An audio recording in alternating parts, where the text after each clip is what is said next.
есть два кейса уже после работы со мной, когда девушки встречают своих мужчин. Если ты фотограф, психолог, человек, который работает с людьми, ведите, пожалуйста, таблицы, в которых вы смотрите, допустим, если вы психолог, с каким запросом к вам изначально пришли, как запрос видоизменился в процессе консультации.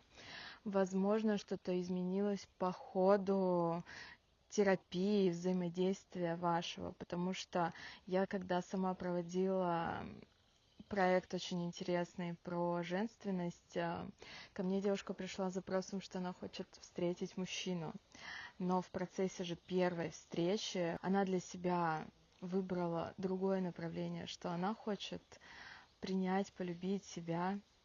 Вот. И так и произошло. Через какое-то время она встретила мужчину. Кстати, интересно, у меня есть два кейса уже после работы со мной, когда девушки встречают своих мужчин. Может, мне надо свахой быть? Ну, хотя даже не свахой, а человеком, который приводит к себе.